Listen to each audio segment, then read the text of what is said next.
like we did last week with Parashat Bereshit, what I do is I divide the Parasha into 7 parts, the 7 most important points in the Parasha. Instead of going Pasuk, Rashi, get a synopsis, an idea of what's going on in the Parasha.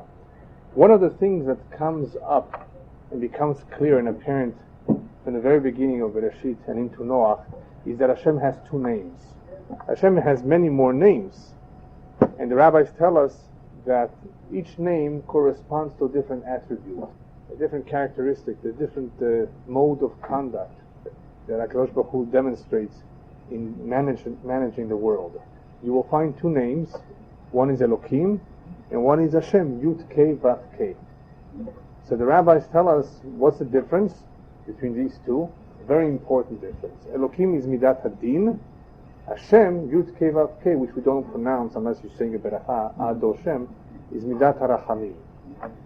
In other words, sometimes HaKadosh Baruch Hu mitnaheg im ha'olam hazeh, he conducts all his affairs in this world with the Midat Hadin. He punishes, he brings about destruction, and sometimes judgment, exactly, and sometimes he conducts himself with Midat HaRachamim. What's Rachamim? Af al pi, that they deserve to be punished, they deserve destruction. Nevertheless, there's something called Rachamim. Kadosh Baruch Hu nevertheless created everybody, they're his creations, right? And he sometimes uses this midah to overcome the din. Because in reality there is a system that he put into place, which is called Midat Hadin. Even though everything is handled by Hashem, Hashem nevertheless has systems in place. Even nature, which is Hukim, which is a set of rules and laws, was put into place by Hashem, and it works approximately in an accurate way, so accurate that you can sometimes predict with high-speed computers what will be the weather a week from now. It's not always perfect, because of course Hashem has other hashbonot sometimes. This place, no rain, drought, right? Regardless of the weather. But otherwise there is a system. So Midat Hadin is also a type of system. And there is a trigger in the system of when something has to happen to exact and to demand judgment. However, HaKadosh Baruch Hu doesn't want to destroy the world. And he therefore has to use Midat HaRachamim from time to time to overcome, to give people a chance, or to delay. Maybe things will change around. So the Rabbi tells us that originally Hashem had in mind to create the world only with Midat Hadin, and he realized if that would be the case, the world would not survive. Because Ki Yetzer Adam Ra Me'orav, man has a Yetzer, and there's a certain inclination to do evil from the very start, from the very beginning, and that will always be the case. Because that will always be the case. If there would be only Midat Hadin, the world would not endure. Would not be able to last a long time. So he therefore combined Din with Rachamim. In Parashat Bereshit, you see all of a sudden the introduction of the Shem Hashem, Yud Kei Vav Kei, especially from the middle towards the end. And all of a sudden in Parashat Noach, all of a sudden it switches back to Elokim. As it says, Vayar Elokim et haaretz v'nei nishchata, Hashem observed how the land is destroyed spiritually. The man is being very destructive in committing crimes. Hishchit kol basar et darko al haaretz. All of humanity was conducting themselves in a very immoral and wicked way. Vayomer Elokim leNoach, kes kol basar balefanai. So you see the word Elokim in Parashat Noach again. And later on, when Abraham comes to the scene, you see the name of Hashem. Why? What is happening over here is obvious. Towards the end of Parashat Bereshit, Hashem says, I'm disappointed at what I created. Man has become very destructive, misbehaving. I have to destroy the world. All he's thinking is doing bad things. So Hashem decides to destroy the world, and that is when Midat Hadin comes in, and that is where you see, and you will notice the name Elokim, the very beginning of Parashat Noach. So whenever you see Elokim, there's Midat Hadin, there's judgment. It is much more strict. It's a bad omen. Well, not necessarily a bad omen, because depending on the circumstances. But in this case, yes. And of course, a lot of people who have read Parashat Bereshit and Noach are puzzled. Why did Hashem create people to begin with if He knew that this would happen? That may have been one question on your mind. There are quite a few questions. But the rabbis tell us, B'sha'at simcha simcha, b'sha'at tsar tsar. In other words, even though you know when a baby is born that eventually he will die, do you start crying now? B'sha'at simcha simcha. B'sha'at chedva chedva. At the moment a child is born, you rejoice, you're happy. You don't think 60, 70 years from now he's going to die. Right? What? Avul bocher, yeah, but the baby is crying as he's born. Anyway, because he left a very good place. That ultimately, the day a person dies, if he lived a good life, there's nothing to cry about, something to be happy. In any event, so Hashem creates the world, there's something to be happy, to rejoice. You don't think what's going to happen later. At the very beginning, things are okay, like with Ishmael. Later on, we will see, Ishmael was okay now, even though later on his descendants would cause a lot of trouble to Am Yisrael. When the Malachim asked Hashem, why are you saving Ishmael's life? Let him die in the desert. Hashem said, what is he now, a tzaddik or a Rasha? So the Malachim said, now he's a tzaddik. So I have to deal with him, Hashem says, how he is right now. What will happen later is a separate issue.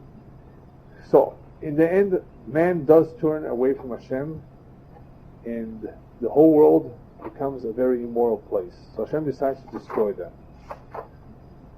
Why didn't Hashem delay it? Why didn't Hashem wait? After all, after the Sipur of the Mabul, Hashem does make a promise. He will never do it again. That's very difficult to understand. Why did he do it in the first place, if he knew it was going to happen? And after he finished it, he said, you know what, I'm not going to do it again, even though it will happen again, that people will be very bad. Why not? The answer is because in the future there will be Torah. Up until the children of Yaakov, up until Yaakov Avinu, who was the true father of the Jewish nation, even though everybody gives Abraham credit, Abraham is the one who established Judaism, the monotheistic faith, to believe in one God. From whom came out Yitzhak, Ishmael, and some additional children, who according to our tradition are the Indians in India. And the Chinese. That is why there's a tradition that some say that the word Brahma that the Indians use to depict comes from Abraham. Okay? Because after all, it does say Abraham shalach otam. To the east, he sent off the children of this Pilegesh, which was Keturah, which according to the Midrash was really Hagar when he came after Sarah passed away, he took her back. So a lot of people are descendants from Abraham Avinu, that's the Jews. But the true father is Yaakov. That's a very important point to remember, because other people may have another very important question. Why didn't Hashem give the Torah right away? Why does he wait so long to give the Torah only in the year 2448? But if you notice, there's something happening in all these generations up until Matan Torah. There's a filtering process. Hashem mevarer et hapsolet min hatov. Hashem is filtering out all the psolet, all the there's a word for psolet in English. All the junk. Yeah, there's a word for it. Yeah, but there's a word for it. Just like wine. Yes, shmarim. Wine also has French a residue. Yeah. I don't know in Israel. Yeah. But anyway, so what does Hashem do? From Abraham Avinu, Abraham was not ready. All these generations had Ra and Tov mixed together. All of them. Hashem created these two elements. But in order to give the Torah, he has to have a nation that has the highest concentration of Tov. Otherwise, they won't keep it. Remember the famous familiar Midrash to most of you? Hashem offered the Torah to all the nations. Yes. He didn't actually go to them and present it to them in public or in person, here. What it really means, the essence of that Midrash, is that Hashem knew that if he were to offer to Ishmael would never do a good job. Because one of the things that it says in the Torah is lo tin'af, or lo tigzol, or lo tirtzach, right? The very famous commandments, the Sefer Divrot. These things Ishmael would have a hard time with. He lives by the sword, right? Or Esav. אומר הרב בתחילה שאף אחד, השם לא בירך אף אחד כמו ישמעאל. שני מלאכים כל הזמן, נתנו לו מה שהוא רוצה, והוא בחר להיות רואה קשה.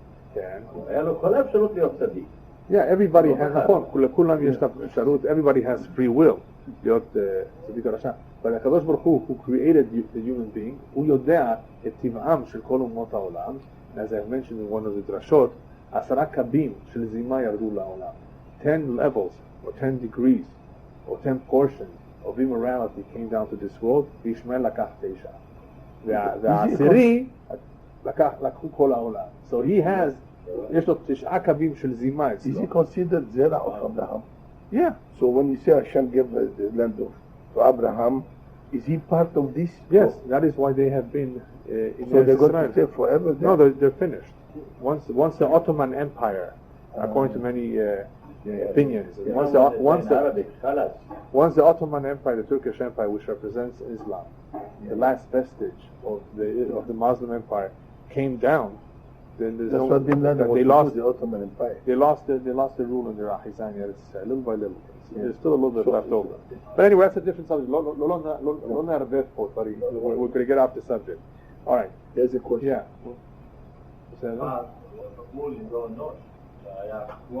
אני אזכיר טוב שהזכרת לי. That's a good point, that there was more than one מבול. There were 3 מבולים גדולים מאוד בעולם. After Noah? ואם אני שוכח, תזכיר לי. If I forget to mention. Before Noah? What? Before Noah or after Noah? Afterwards. But Hashem promised not to do it. No, I'm sorry. One before and one after. One for one. I'll explain. One before and one after. The Torah Noach is one. Okay? So. Then we get the Torah. Yeah. We get to a level, good level to get to it. So why only Moshe went for Moshe? Why not all of us? Okay, Moshe was a Shaliach. You know, there's a leader, there's a manhig. Hashem cannot speak to all of Am Yisrael on the same level that he spoke to Moshe. He did so in the first 2 dibrot, and Am Yisrael was already too frightened. But anyway, the song came out anyway. Right, but anyway, there was a reason for that. To have an introduction, for Hashem to make his point once. In the history, it only occurred once, that Hashem spoke to an entire nation, and that was it. Anyway, so what we have over here is a filtering process. He's filtering the good. And little by little, you have a concentration of good in one place. Abraham was still not ready. He also had some psolet. What was the psolet? Hashem had to remove from Abraham the psolet. What was it? Ishmael. So from the seed of Abraham you have one good, Yitzhak, and one psolet, Ishmael. Is Yitzhak ready? Also not. Why? Because when Yitzhak came out, Esav too. Right? Finally from Yaakov, Yud Bet Shifteya, the 12 tribes, all tzaddikim, all clean and all ready to receive the Torah. Then of course HaKadosh Baruch Hu brings them through Egypt and makes them live there a number of years in slavery, also to prepare them lekabel ol malchut shamayim. So part of the slavery in Egypt was not just a punishment. What did they do wrong? They sold Yosef. So because they sold Yosef, the whole Jewish nation suffers. Obviously there's a lot more going on in Egypt. And one of the things going on in Egypt is that HaKadosh Baruch Hu is preparing a nation for kabbalat ol malchut shamayim. How are you going to accept 613 mitzvot unless you are accustomed to being subservient, to recognizing a master? So they begin on a low level of subserviency with the master. That it enables them later on to get the Torah and to accept the 613 mitzvot. It's not easy, right? So there was a whole plan over here. The whole Bereshit, the whole Torah, you see a plan, a script, where HaKadosh Baruch Hu is taking the people of the world. What is his plan? But in all of this, there's not an additional plan. That is a special plan that only pertains to Am Yisrael and not to the rest of the world. So there are really 2 plans. One for all of humanity, which I'm going to discuss soon, and one just for the Jewish nation. But the Jewish nation could not have come about in the beginning because there was Ra and Tov mixed together. So HaKadosh Baruch Hu therefore has to filter out, and therefore cannot give the Torah not to Adam, not to Noach, not to Abraham, but only to the children of Yaakov, where the psolet is already removed. Unfortunately, today there's a lot of psolet because of the Erev Ram, which is a different subject. The Erev Ram that joined us.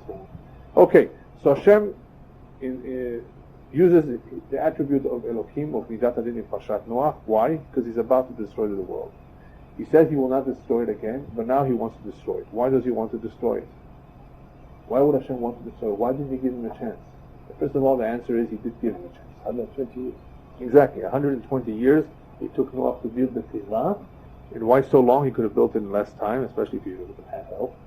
Because Hashem wanted people to see what he's doing, and when they would ask him, he would answer their question. Hashem is about to bring them a bull, and perhaps they would do teshuvah, right? So he did give them a chance, but it didn't work. So Hashem had to destroy the world. When the world reaches a certain level, she'en ma letaken, the people are, cannot be corrected anymore. It's like they say, it's a lost case. En ma lasot za'avud, like we say in Hebrew. What are you going to do? No. It was impossible. HaKadosh Baruch Hu would not have destroyed the world, as we see later on with the story that Abraham Avinu has a whole conversation with Hashem with Zdom ve'Amorah. Even the animals are too. Yeah. According to one opinion, even animals were corrupt. Yeah. No, not the fish. Yeah. Now let me interrupt all of this for a moment and ask you a question. What are all the dinosaur fossils that they're finding today? Yes, correct. Were there ever dinosaurs? Yes, of course, yes. they're finding fossils. What happened to them? They went to the Mabul. If you read Parashat Noach, you will find that Noach took into the Teva 2 from every species, and he took 7 from the Behemot HaTeorot. So from every species, that he must have taken just from anything, or almost from everything. So what happened to the dinosaurs? Now, let me. The reason I'm mentioning it is because it's part of Parashat Noach, this subject, and because many of you may have had this question on your mind, so I want to answer it. La Brea Tarpis is a very interesting place to go to. La Brea Tarpis Museum, because over there you see a lot of bones of many animals that are extinct. The theory over there, the more important theory, is that they all sunk in the tar. The fox sunk, the eagle came to eat the fox, and the eagle got stuck, or the elephant got stuck. They all got stuck. They're ridiculous. They're saying that this happened over a few million years. That's why you have so many bones. No, there's a much simpler theory. When the Mabul occurred, all the animals, except for the fish, died, except for the ones that were taken into the Teva. Many of them were thrown, perhaps, because of the boiling waters of the Mabul, and because of all the pressure, they got concentrated in one spot, or in a few spots, more than others. They weren't scattered evenly. How do I know they weren't scattered evenly? Because the Gemara says, whoever eats from the ground of Babel, he's eating from the flesh or from the bones of his forefathers. What does that mean? Because Babel is a valley. A portion of Iraq is low. And a lot of the bones and a lot of the dead from the Mabul all fell in Babel. People don't know this. I should tell all the paleontologists and all the geologists and all the, what else? Not zoologists. All archaeologists, that there's a lot of material to be found in Iraq. But what happens, of course, over time, even bone decays and doesn't last long. So they may not find that. But anyway, a lot of it went there. Everything was scattered all over the world. They just found an intact mammoth, that according to them was extinct many thousands of years ago. They found it, in Russia. And it was intact because it was frozen underneath the water. A mammoth is a woolly elephant. Yeah, with the head, with the... Yeah, it looks a little bit different. Now, here, that's far. Yeah. Anyway, what happens is that the Mabul, it is true, the Mabul destroyed a lot, but the species did not become necessarily extinct with the Mabul. But what happens is as follows. The only species in the entire world, the only creation that HaKadosh Baruch Hu blessed that can never become extinct is what? The fish. HaKadosh Baruch Hu gave him a special beracha. Why? Kivan shetzadim otam arbe. Because people hunt them in the thousands and the millions, they needed a special beracha. So HaKadosh Baruch Hu gave the special beracha to the fish. The fish will not become extinct. What does that tell you? What can you infer from this? That the other species can become extinct. It's not the end of the world. It's possible. What will make them extinct? A combination of overhunting, disease, famine, and of course big floods. So therefore, that a species or more became extinct is no pele. One of the extinct animals that you will find here a lot in the fossil bones is the saber-toothed tiger. A tiger that had how do you call that? Fangs. Ivory, right? Yeah. You don't see it today. There was an animal like that. There was even an animal called a tahash, which they used the skins of it to put on the gag of the Mishkan. It was a multicolor animal. Multicolor animal. And there is a Rashi, the Gemara, that says, mermaids are for real. Yeah? Yeah, there's a mermaid. And up until the 1800s, fishermen swore that they saw them in the deep seas. But people think it's a myth. It's crazy. Half human, half fish. Yes. Rashi says those things exist. But we haven't discovered the whole world. There's a lot more to discover. There's a lot of things to do. Yeah.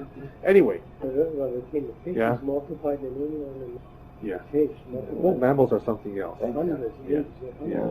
Okay. Rabbi, Yeah. what about that question where science is claiming that, the dinosaurs are 80 million Yeah, I'll get to that's the next point. The next point, even I didn't mean to talk about it since you raised it like this. There's a lot of explanations that you may have heard or read about how science is compatible with Torah. What the scientists are saying that the world is millions of years old. especially if you start using carbon-14 dating. There's various methods to measure. Most of them are theories. And there's one that is pretty good. It's called carbon-14. It's too complicated for me to explain in a few minutes. But there is a way that is pretty accurate. And the way they did it is they figured out how old something from the time of Cleopatra was, and they know when Cleopatra lived. So therefore, anything that they find that corresponds to that time, they know, well, this must be 3,000 years old, this must be 4,000 years old. The problem is that even the most accurate system has a lot of faults, because they themselves will admit that it will not work after 50,000 years, or work well. But anyway, all of this is only if you make certain assumptions. And one of the most important assumptions in any measuring method is that the world never changed. Everything was exactly the same from day one. And we know from Parashat Noach that that's not true. The Mabul was a very, very heavy-duty experience, with the pressures, with the hot water, with water going over the highest mountains of the world. For many, many months. You know how much pressure that caused? It destroyed everything. And according to one tradition that we have, it is true, we do agree with the geologists who say that the world was really one continent once upon a time. One piece of earth, one mass of earth. And the water, like the Shabbat says, was around the earth. And you can see it today. From the various continents, they look like a puzzle, that you can put it together. The Mabul was a tremendous force that threw out our calculations. But besides the calculations, what it did was create or make believe, or give the appearance that some things may be older than what they really are. Now, oil may take millions of years to make. You let nature do it. But Hashem created the world ready-made. Like the Midrash tells us about Adam. Adam was 20 years old when he was created. He wasn't a baby. Hashem put certain minerals into the world, into the planet, right away. So many things did not have to take millions of years to create. Hashem created them when He created the rest of the world. Of course, if nature were to take its course, things would take a long time. But Hashem created diamonds. He doesn't need billions of years to make them. All right? So therefore, many of the things that they're finding that they claim are millions of years old is based on an assumption. But that assumption is wrong once you understand what happened in Mabul. And even a lot of Christian scientists who believe in the Torah, and they're scientists, they use this also, this idea of the Mabul, in explaining many of the ideas of the age of the world, plus the fossils that they're finding that appear to be many millions of years old. But it's not the case. There's other problems too. There's a problem in science that once they make a decision, they have a hard time changing it. They made once upon a time, they decided that dinosaurs did not coexist with man together. They said, they made a decision. Don't ask me why. They made a decision. Dinosaurs did not live at the same time that human beings. Okay. Therefore, if we find a human being, it can only be so many years old. And if you find a dinosaur, it has to be millions of years, right? Because human beings we know only existed so much, and dinosaurs we know existed billions, millions of years ago. What happened? Not too many years ago, they found footprints in a dried riverbed in Texas. Of what? Footprints of a human being next to a footprint of a dinosaur. So what did the scientists say? That somebody came in the dark of night and he put the human prints next to the dinosaur print. Could you understand that they will never agree and never admit? You just show them proof that they did live together at the same time. No, but that if you show them that would this will contradict all their theories. So therefore, what's easier for them to do? It's not possible, because we already decided and determined that they didn't live, and because they didn't live together, so must have been that somebody did it. Why can't it be that you are wrong? No, it can't be that we are wrong, because we made that decision, you see? So anytime you hear a scientist, you read something about some scientific opinion, don't rely on it. They said also that came from the monkey. Yeah. Maybe a monkey did it. Yeah, sure. Anyway. Kadosh Baruch Hu is about to destroy the world because there's too much evil. And when there's too much evil and there's no way to repair it, the world can no longer exist. So Hashem has to destroy it. Why won't He destroy it in the future? In the future there will be Torah. By having the koach of the Torah, man, or at least the Jewish nation, will be able to fix, will be able to restore, will be able to balance things out. Here there's no Torah. There's too much evil in the world cannot exist like that. Hashem says it will never happen again, that the world will be completely destroyed because there will be Torah. There will always be tzaddikim. There will always be a number of people that will be able to protect the generation. Before we continue, there's some very significant points here. The Parasha, in the very beginning, points out that Noach was an ish tzaddik bedorotav, in his generation. So the commentaries ask, why does the Torah emphasize bedorotav? And there are various opinions. Some say that he was a tzaddik in his generation. Had he lived in the generation of Abraham Avinu, he wouldn't have been anything special. That's one comment. Yeah, others say no, just the opposite. If he was a tzaddik in his generation, where there were so many low-life people, and a sha'im, kol sheken, that he would have been even a bigger tzaddik in the generation of. Regardless of which opinion you take, there is a big difference between Noach and Abraham. Noach was more concerned about himself. He did not reach out to people. Abraham Avinu, later on we see, is a completely different type of a tzaddik. He reaches out to people. Reaching out to people is a tremendous maaseh chesed, which Abraham Avinu was known for. Noach, because of his qualities, was only strong enough in his tzidkut to save himself and his family. So when Noach matzachem b'nei Hashem, true, but he did not have the koach to be able to protect others or to save other people. Abraham already had the koach to be magen, to protect his generation or to protect many more people than Noach, because he went out of his way. He actually prayed for others. He did for others. And that is the midah that the rabbis tell us is the proper midah for somebody to adapt, not the midah of Noach. Even though Noach was a tzaddik, in other words, we're seeing in the very beginning that he was a good man, and Hashem wanted to recreate the world from his descendants. Nevertheless, in comparison to Abraham Avinu, Abraham is a much bigger tzaddik because of what he did. He was not only content in saving himself, walach v'giyer, he also went and converted and convinced as many people to come close to Hashem. Yeah? הוא לא ניסה כל כך כמו אברהם אבינו. זה סוג אחר של צדיק, it's a different kind of, יותר סגור, הוא הסתגר יותר. Yeah. Now, of course, some people may claim he knew that it wouldn't help. Doesn't mean that you're exempt. זה לא אומר שאתה פטור. Okay.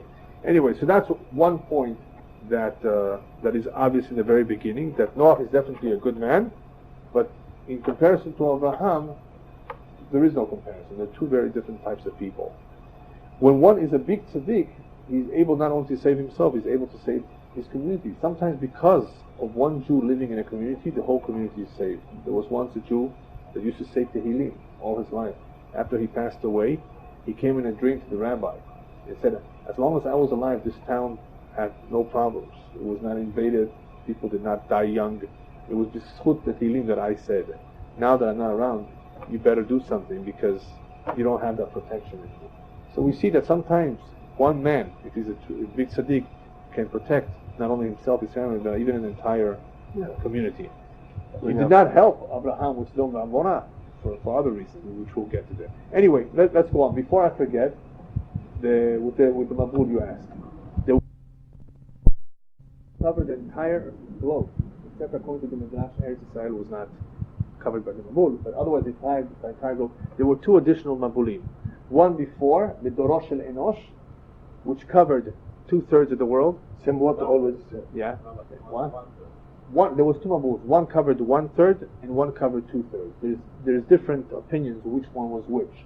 One of them covered 2/3 and one of them covered 1/3 of the world. Now, And one covered the whole world. that's the big Mabul of Noah. Now, something very interesting happened with the Mabul that covered 2/3. The one that, like you said, some say it happened in the Doro, in the generation of Enosh, before this Mabul. It reached all the way to the limits, to the borders of Eretz Israel. And then the waters receded, but not completely. What happened is the Mediterranean Sea was created.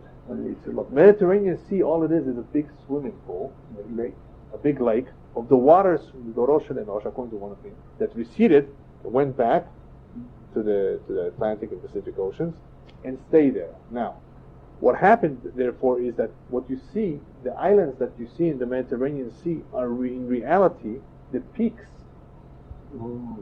of the mountains. In the valleys, but like a valley. Exactly. They're not pieces of earth, they're really the peaks of mountains or of higher ground. Understand? That's the idea. That's one idea. Why? Because what happened with the Mabul, especially the Mabul of Noach, is that the world was covered with water, and there was a disintegration of the continent, mass of the mass, right? It broke up. Plus the Midrash says, another Midrash, he says that you had valleys going up and mountains going down. You had a lot of geological movement. Yeah, all sorts of things that happened. So therefore, what you see in the Mediterranean Sea, and the same thing with the Atlantic Ocean. The Atlantic Ocean was not a separate. There was only one body of water, and that is why some people say it could be very possible that there was a place called Atlantis, where the Atlantic Ocean is now, and that it was completely covered by water, with the Rosh and Enosh.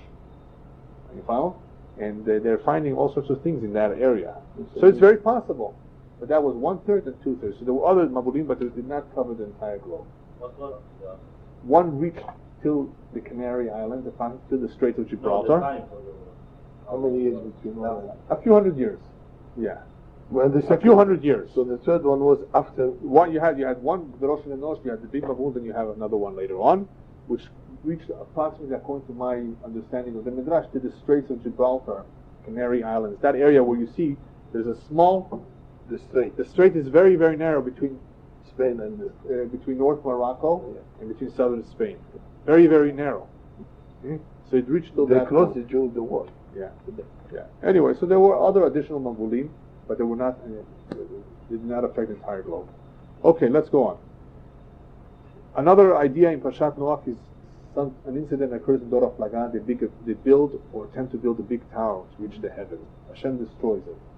Now, how does Hashem destroy it? The Midrash says in 3 ways: with fire, by falling down, and by having a third of it sink in the ground. Why does Hashem do it in such a way? Why doesn't He just shatter the whole thing or burn the whole thing? It's done in 3 ways. The destruction of the tower happens in 3 ways. So nobody should ever claim it was an accident. It was an earthquake. So you had 3 types of destruction in the same building. Now, what is going on with the Dora Flaga? Dora Flaga wants to rebel against Hashem. This is so soon right after the Mabul. There were so many people already. What's going on over here? Why are they rebelling? Why are they doing these kind of things? Again, right after the Mabul, you saw what happened. And they descended. Unfortunately, there is a philosophy in the world that always existed from that time, that everything happens by nature. It doesn't mean they did not believe in God. Of course God created the world, they would say. But He bailed out. Wazaf Tashetach. He created, and He left. And even during the time of Plato or Aristotle, this philosophy was discussed. Yeah, it makes sense that somebody created the world. I can accept that, but He's no longer watching and doing anything. Otherwise, why is it Tzaddik and Rasha and that people get away with what they're doing? Right? So a lot of people subscribe to that theory. So there was always this danger that people might say the Mabul was an accident. A lot of water, storms, hurricanes. Yes, Hashem maybe was upset, but these things happen. So they believed a lot in nature. And that their rebellion was therefore against the manhigut of HaKadosh Baruch Hu. HaKadosh Baruch Hu lo manhig, they wanted to say. He's not the one that's in charge. He's not managing this world. So even though that incident there's a lot more detail about what they were planning to do, I'm just briefly telling you that it was a rebellion against Hashem, and even though it was so little after the Mabul, nevertheless, it was due to the fact that there was always room for people to make this mistake, that Hashem perhaps was not the one that made the Mabul. It was nature. If it was nature, that means I can still do whatever I want. Accidents happen. Accidents will happen all the time. And Hashem therefore brought down the Migdal in 3 ways. It was not just an earthquake that shattered it. It was not just sunk in the ground. There was fire, a portion of it sunk to the ground, and the other third fell. And you can even see portions of it today. It's still there. One went in the ground, one burned, and one fell. Oh, fell, and a portion. What about the or language? one portion remained. One portion remained. What about a little bit remained, not that much. I think that Yeah. it's still there. Right. everything בעיראק. בבבל. כן. Why not didn't get the Torah? אני כבר הסברתי את זה קודם. הדור לא היה מוכן לקבל את התורה. After them, לא, זה עוד לא הגיע הזמן, הבירור. השם בירור. All right. Next. What's the difference between the Dora Mabul and Dora Flaga? By the way, the Mabul happened in the year 1656. The Dor HaPlaga happened in the year 1996. 300 years. From creation. Abraham Avinu was born in the year 1948 from creation. So Abraham Avinu was around during the Dor HaPlaga. Now, what's the difference between Dor HaMabul and Dor HaPlaga? Dor HaMabul, HaKadosh Baruch Hu destroys. Completely. Dor HaPlaga, HaKadosh Baruch Hu scatters all over the world. They're united. The rabbis tell us Dor HaPlaga was at least they were united, they didn't steal from each other. Here we have a Timalei Ares Hamas. There was people who were stealing, cheating. There was Ahdut. One language, unity. And that is why they were united for the same cause. HaKadosh Baruch Hu says, that's nice, that's beautiful, but you're not united for a good cause. So I scattered them all over the world. Hashem scattered them all over the world, so they should not be united for one cause. What else does Hashem scatter? Unfortunately, Am Yisrael. Galut, same thing. Scattering. But at least our scattering, there's some good to it. So the Goyim should not be able to get us in one spot. Plus, right, we're not in one place. What when we all go to Israel? Plus, lezakot et hagerim, to gather all those two converts that may be in different places in the world. So by a Jew being in a particular place, whether it's Alaska or New Zealand, people will know what Judaism is. And since Am Yisrael has tafkid, letaken olam u'malachut shadai, right, to fix the world, then we have to be scattered everywhere. So even though that's a scattering and it's a galut, that scattering, like you said, has some benefits to it. Now, what will happen when Mashiach comes? You had scattering, Dor HaPlaga, you had scattering of the Jewish people in the galut. When Mashiach comes, you have just the opposite of scattering. You have kibbutzim. You have kibbutz of the nations coalitions. Edom is getting together. Gog and Magog is coming together, even though they've been separate nations. The EC is forming one community, one currency. It's all the same gang, right? And Am Yisrael is making the kibbutz of Am Yisrael too. So you have kibbutz of Am Yisrael and kibbutz of the nations that need to be together. So the gang who belongs together will come together. The Jews who are together will come together. So now Yishmael is also part of the gang. Okay. Yeah. So now we're in the process of kibbutzim. Okay, Daniel Ligmor. So therefore, what we see, obviously, the good thing about the Dor HaPlaga is how powerful Achdut is. Rashi says, in Am Yisrael Yumnu Chadim, if they would be united, even if they would have worshipped idols, God would delay, He would postpone, He would overlook their faults, just because of the Achdut. Achdut is something very, very powerful. Obviously, it has to be Achdut for a good cause. Anyway, so that is the difference between Dor HaMabul, that was not united, and Dor HaPlaga, that was united. Dor HaPlaga was not destroyed, their mission was destroyed. Hashem interfered and interrupted with what they were doing, but He scattered them, and that is when the mixing of languages occurred. That is when all the languages began to evolve. Japanese, Korean, little by little. You didn't have Korean yet, right? But you had, all of a sudden, people started mumbling all sorts of things. You had some languages that resembled Hebrew. Arabic did not exist yet. Aramaic, yeah. Then eventually you had Akkadian, Sumerian, Canaan, the languages of Canaan. And then you had, of course, Arabic, and then you had Egyptian, the original old Egyptian. Yeah, sure. And little by little, the languages, Spanish, Portuguese, Italian, Romanian, and French are new languages. Yeah. They're only a few hundred years old. Some people don't realize that. Original language of those was Latin. Yeah. Latin, that's all. So you have even later, even in our time almost, you have languages, breaking apart. Okay, that is one part of Parashat Noach. The other part of Parashat Noach deals with Abraham Avinu. Abraham Avinu is, of course, the first to introduce monotheism, that the world is one. After a time that people believed there are many forces in the world. How do they come to this stupidity that there are many gods or many forces? The way it happened around them experience is because they believed in the stars, and it's true that la kochavim yesh kochot, there is something called astrology, it is a true science, there are kochot, there are influences, there are powers, but these are the servants of Hashem. Hashem created them, right? So what happened? Eventually with time, because they gave so much kavod to the servants, they forgot about the master. You follow me? Of course, they can see. Why did you give? If you put too much emphasis on the servant, you forget that the master. You think he's the master, and there are many masters, like the Hindus believe. They have millions of gods. Because they can see. Understand? So that is why the darder ha'emunah bekel echad idardera. In other words, it got corrupted because they started believing in the servants and they forgot all about the master. Abraham Avinu had to reintroduce them back to this idea. No, there's only one and everything else are just servants Hashem created that run the world. He has malachim too. Malachav esh lohet, as we say in the tefillah. All the fire and all the storms are also malachim. They're mashchitim. They're destructive angels. They're also his servants. Okay. מה שאנחנו רואים אצל הנוצרים, הציגו את זה עם שמו וזכרו, בתור הבן, ומרוב שהם כאילו שכחו כבר את האבא, הם קוראים כבר לא, הם קוראים כבר לבן, שכביכול הבן, הם קוראים לו כבר לבן. כן. אוקיי. בוא נגמור מהנקודה האחרונה. איזה כוחות שאנחנו יכולים להגיד שהיה לו? עדיין יש כוחות. איזה כוחות? למשל, what כוח?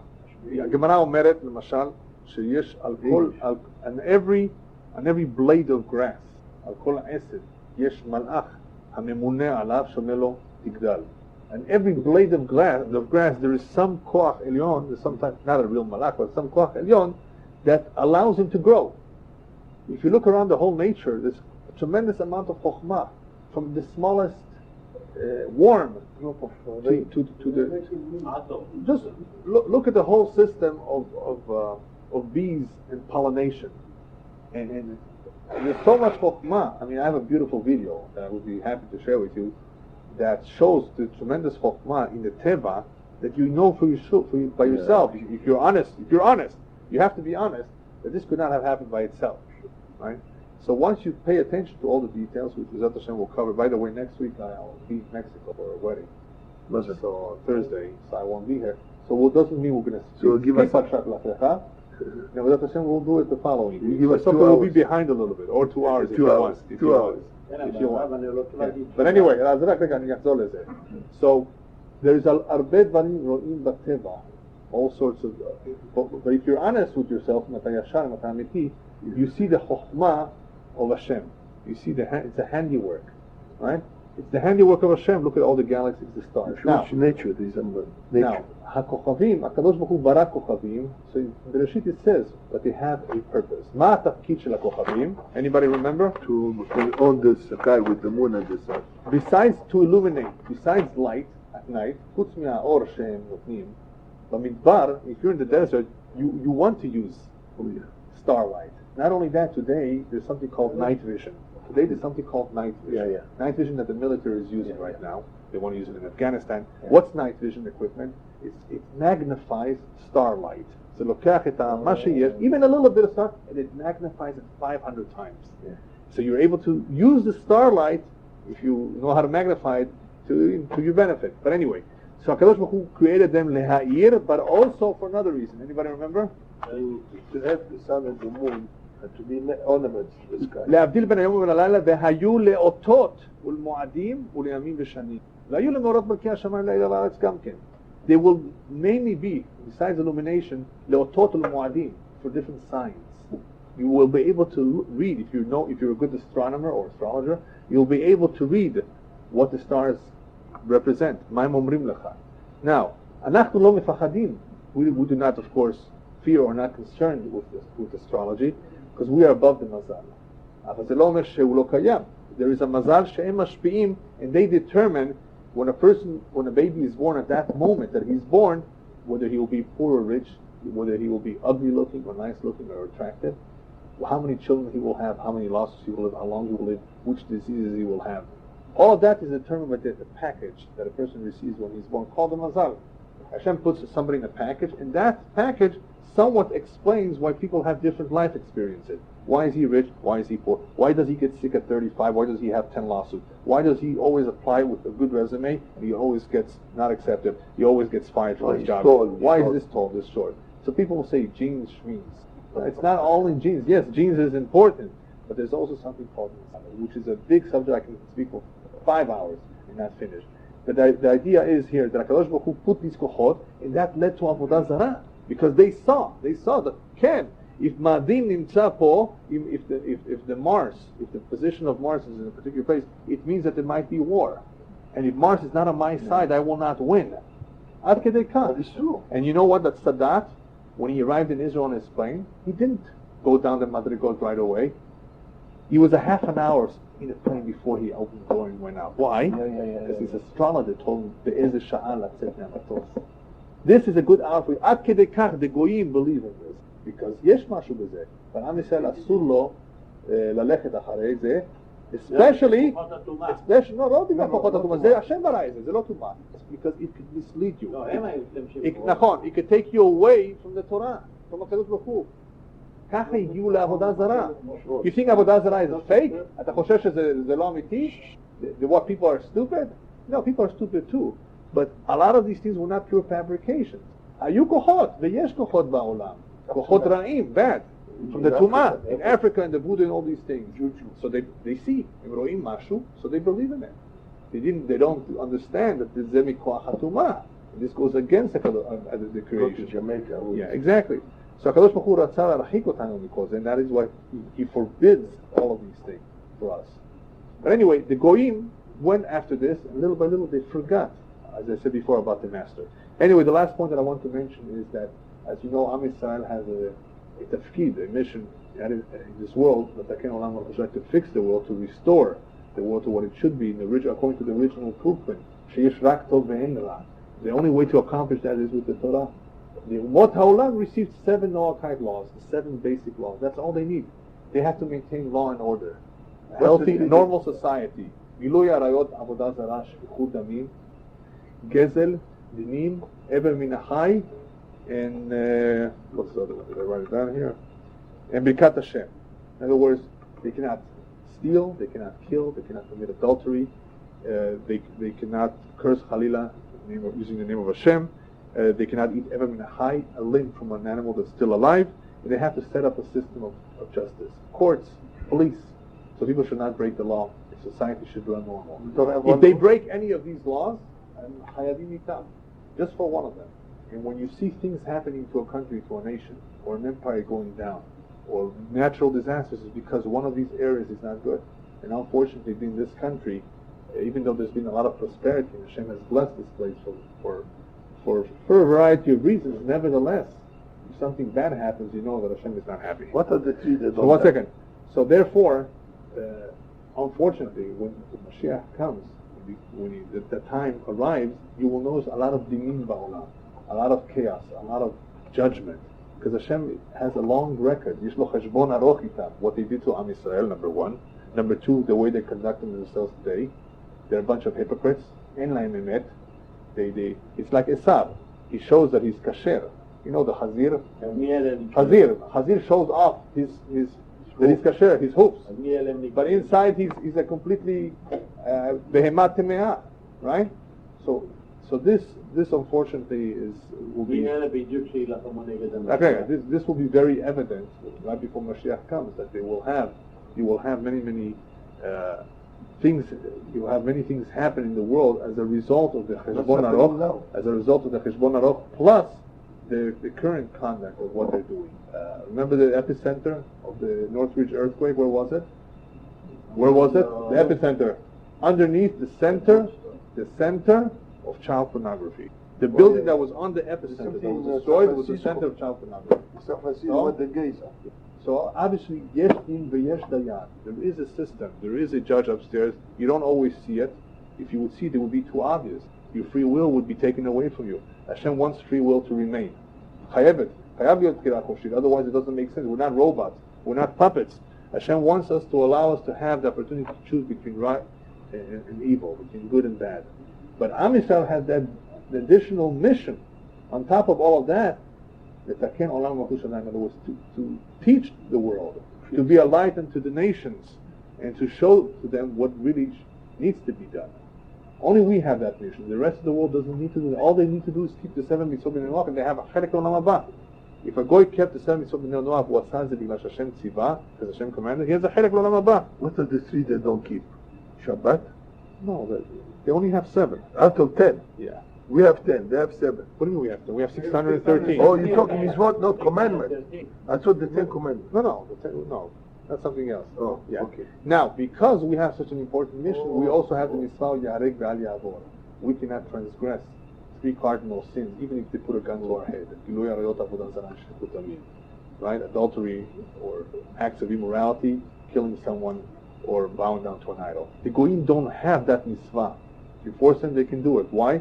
They don't have the mission that we have. Our mission is so important that if somebody tries to interfere with it, we even have to be willing to give our lives for it. And if you look back in history, you will see that our forefathers had that koach of doing things in sirut nefesh, giving their lives for what they believe. And as a result of that koach, Am Yisrael continues to exist after all the nations in the world have disappeared, one after another. That koach of histardut, of survival, is due to the mesirut nefesh, and of course due to the fact that Kadosh Baruch Hu mashgiach aleinu. Otherwise, it doesn't make sense. How could this happen? Everybody else disappears, and אנחנו עדיין נמצאים. זה לא פלא, זה לא נס. In order to understand this, of course, you have to read the history of the world and realize שיש בורא לעולם, יש אדון, יש משגיח, הוא ברא את העולם, he created the world, הוא עדיין נמצא, הוא עדיין משגיח. אבל הוא רק מציץ מן החרקים, as we say, he's only looking through the cracks.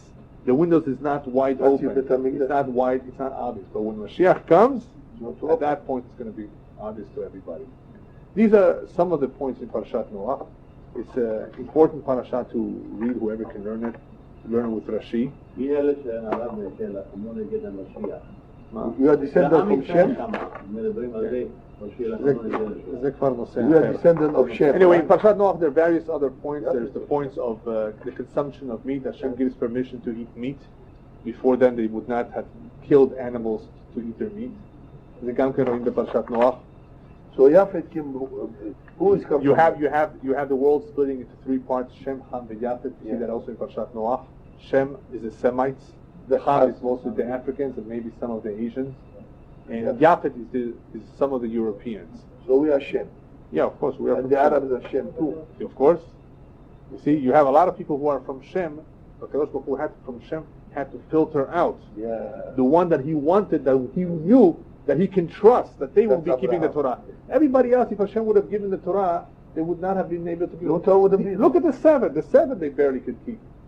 Yeah. 7 they can barely keep. You expect to keep 613? Hashem had to give us the koach. How did he do that?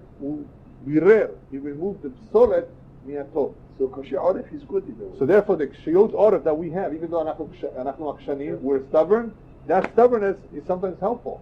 Because we're stubborn, Anachnu Lo Mevatrim. We use it for the good too. We don't give in.